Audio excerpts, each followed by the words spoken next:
आजकाल असं म्हणतात की जिथं मस्तक टेकवावं अशा नमस्कारांच्या जागा हल्ली खूप कमी होत चाललेत, पण ज्यांचं नाव ऐकताच हे मस्तक नतमस्तक झाल्याशिवाय राहत नाही त्या राजमाता मासाहेब जिजाऊ 33 कोटी देवांची कोट्यावधी मंदिर असतील, पण यांची पूजा फार कमी माणसं करतात.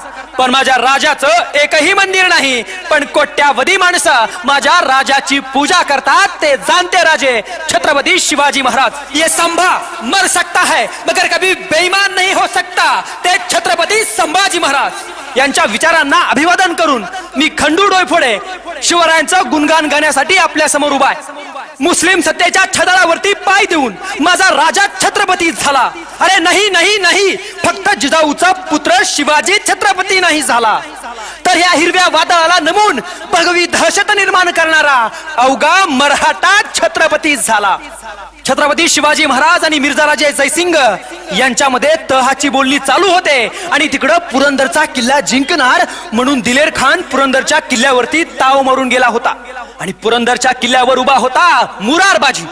मुरारबाजीनं शर्त केली आपल्या प्राणाची आणि मुरारबाजी त्या दिलेर खानच्या गोट्यात शिरला. दिलेर खानाचे सैनिक कापायला सुरुवात केली तसा दिलेर खान म्हणाला, रुक मुरार, अरे थांब मुरार, हा किल्ला एक ना एक दिवस मी घेईनच, पण तू माझ्याकडे ये, मी तुला वतन देतो, जहागिरी देतो, माणिक मोती देतो. त्यावेळेस तो मुरार म्हणाला, अरे दिलेर, आम्हा मराठ्यांना आणि शिवरायांना वक्त बेईमान झाला असेल. अरे दिलेर, आम्हा मराठ्यांना आणि शिवरायांना वक्त बेईमान झाला असेल, पण लक्षात ठेव दिलेर, आम्ही मराठे रक्ताला कधी बेईमान होत नसतो.